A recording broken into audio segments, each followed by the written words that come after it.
1970. She was raised in Columbus, Ohio, by a very devout Catholic family.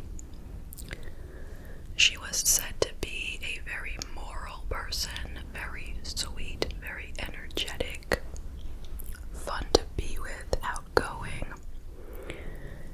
And she graduated from high school in 1988. She went on to pursue her bachelor's degree in marketing at the University of Ohio, which was right near where she lived.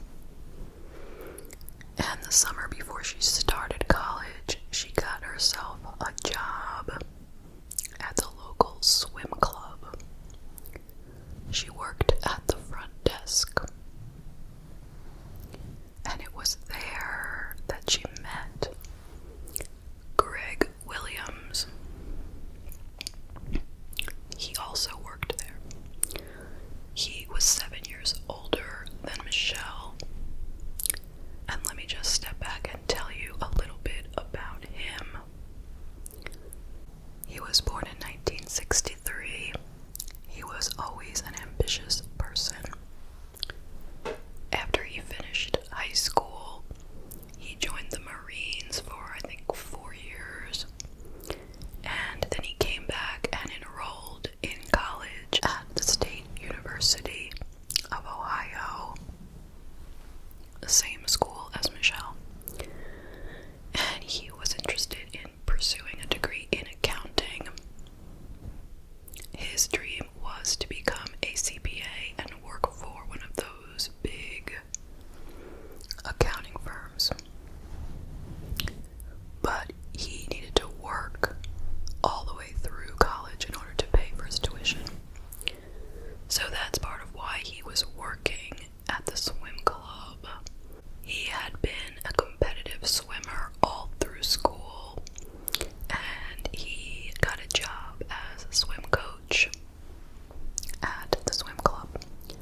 So they met and they really liked each other. Greg asked her out and she agreed, and things were going great.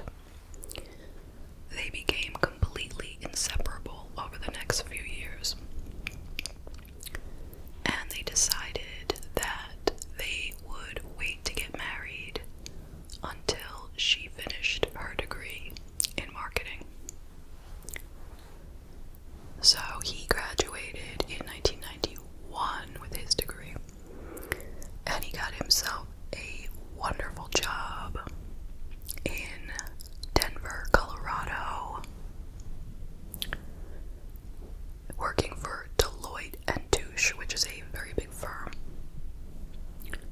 And he promised Michelle, don't worry, we're still going to be together. So when she graduated in 1992, they had their big wedding in Columbus, and then the both of them permanently moved to Denver. And it was all good. They were both avid skiers, and that was a fabulous place for skiing. And their marriage was going very well. The only problem that Michelle faced was that she couldn't find a job in her field. So she took a job as a human resources clerk. And now, after about 18 months of them living there, she came up with the idea that they should consider moving back to Columbus.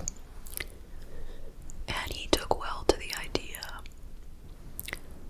He was feeling homesick for their hometown as well. And even though he had a great job, which was basically his dream job, he wanted to make Michelle happy. And he had always thought about opening a pest control business with his brother Jeff. So he explored that.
shot.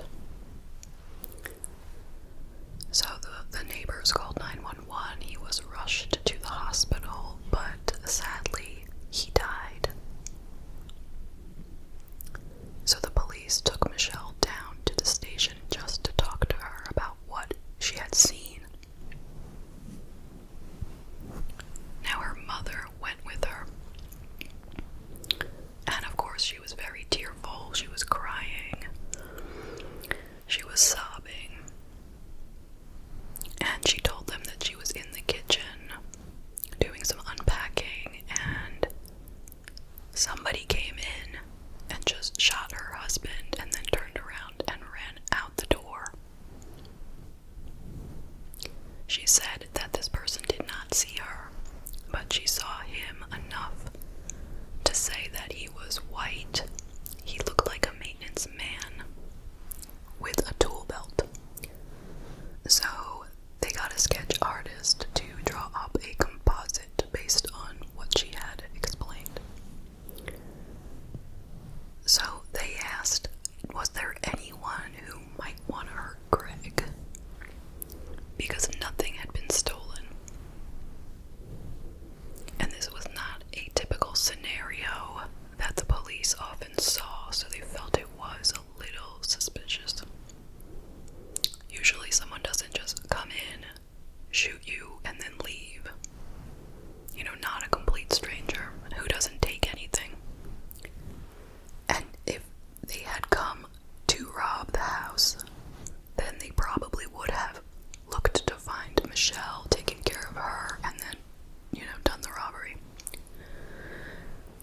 So, she said that he did owe about $1,000 due to some gambling or something, but they felt that wasn't enough debt.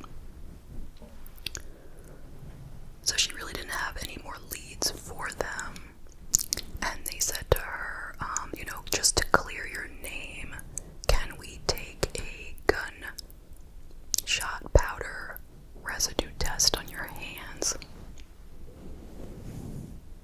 And, they're like, just so that, I'm sure it'll come out clean and then we don't have to think about you anymore.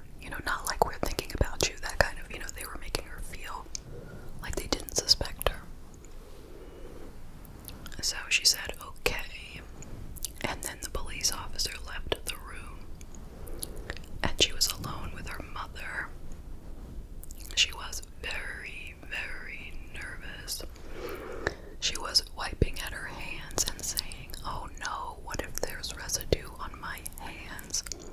What if it landed on me from the air? What if I got it on me when I touched Greg's chest? And her mother was like, oh, stop, you're being ridiculous, don't worry. But she was still really panicking. So when the police officer came back in, she told him about her worries, and he reassured her that it was not an issue at all. So she agreed to the test, and they sent it off. It would take some time. So they asked her a few more questions, like, do you own a gun? And she said no, but a little bit more pushing and using some different language. Like, do you have a gun? Like, I don't know, they reworded the question, do you have a gun, basically. And then she said she did have a gun that she bought in Colorado for protection. She had bought it like 3 months ago, and she threw it away before they came back to Ohio because she didn't need it. So they said to her, alright, you can go now. You're gonna go stay with your parents, that's what they said, and you can't go back to your house right now, unfortunately, because it's a crime scene. She said, okay. But the first thing she did when she left was she headed right back to her house. And the officers there said you can't come in, but she,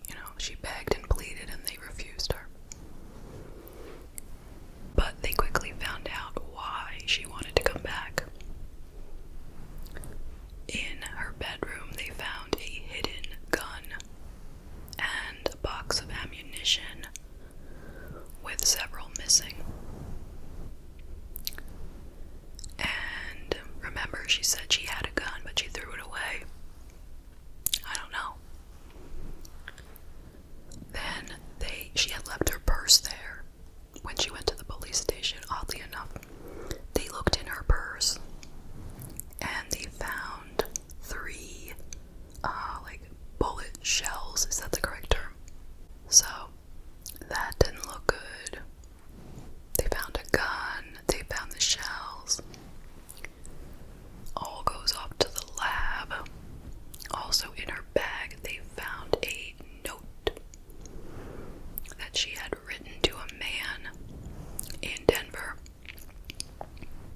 talking to him about how great they would be for each other, how she felt about him, how she dreamed about their future, about their kiss, how their kiss felt, and all that kind of stuff. So they're thinking, oh, she has a boyfriend. She's having an affair. We need to talk to this guy, obviously. Maybe he's in on it too.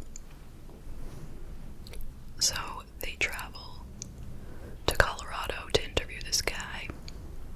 He worked at the same office where she was a human resources clerk. And he said that the relationship was really only in her head. They had kissed. That was it. He wasn't interested in anything more. And he had nothing to do with any of this. And they felt he was credible. Now, they also visited the gun shop where she had supposedly bought the gun. And they were able to match the gun found in the bedroom to the gun that had been sold to her. And it was sold 2 weeks before the murder, not 3 months.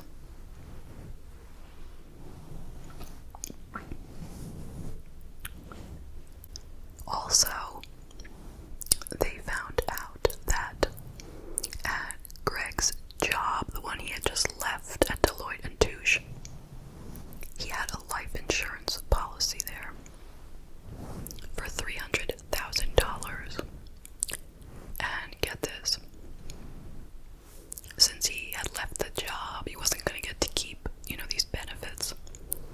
But there's a little bit of leeway there, right?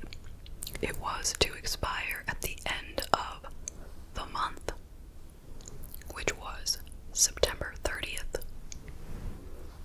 The same day he was murdered. That's a little bit coincidental. And then one more thing that was kind of telling. The police also found out that while Michelle was in Denver, 3 months before the killing, she had purchased a magazine called Paladin Press.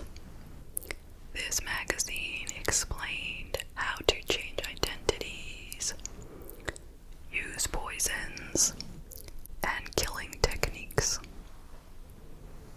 Now, it didn't take too long for the gunpowder test to come back, and she was positive for having the residue on her hands. And the test on the bullets also showed that the ones that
even though he had a plan for what he would do, but it was really her that pushed for it.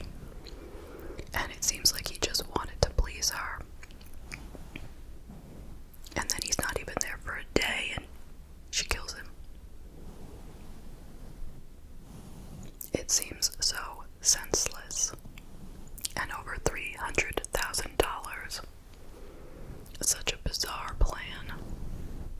And I also want to say my heart goes out to Greg's family and friends. So let's talk about Michelle. Can you imagine that this woman, who everyone said was so nice and sweet, she had good morals, she came from a religious upbringing. I guess she didn't have good morals, okay, that's quite clear. But she obviously knew how to fake it. She had everyone fooled. There was no one who suspected she would do this. Even Greg's family never thought for a second that it was her until, they heard the evidence. They loved her. They accepted her into their family and they were thrilled to have her. But what is the deal? So she just wanted this money? Is that it? She wanted this money. I mean, above all other things, because if it was just she didn't like him, she wanted to be with someone else, there would be no need to kill him. But clearly, in my opinion, it was all about the money. But she did this crime in such a stupid way. I don't know if she read that magazine or what, but nothing she did made any sense unless she wanted to get caught. She left them all the evidence they could ever need. Like, why would she, knowing that his life insurance was expiring on the 30th of September, why kill him on that exact day? Did she think they wouldn't know? Why hide the gun in the house and then leave the house with the gun there and leave her purse with the bullet shells in it? Why would she do any of that? Like, that's just so unnecessarily stupid. Like, she didn't even try.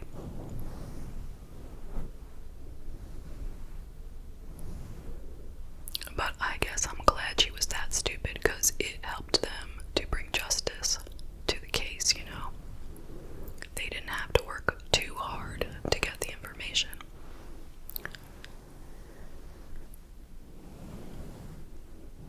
And it sounds like she's where she needs to be. I wonder what will happen in 2026. I believe she went in 1994. She went into prison.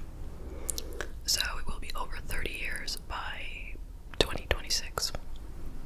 Do you think that will be enough time to pay for her crime?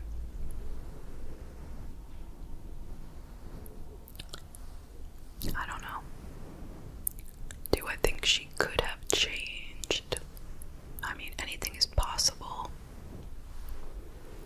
But somebody who was so cold and cared so little about human life, I don't know if you can come back from that. But I suppose they will figure that out in 4 years from now. So that is about all I have to say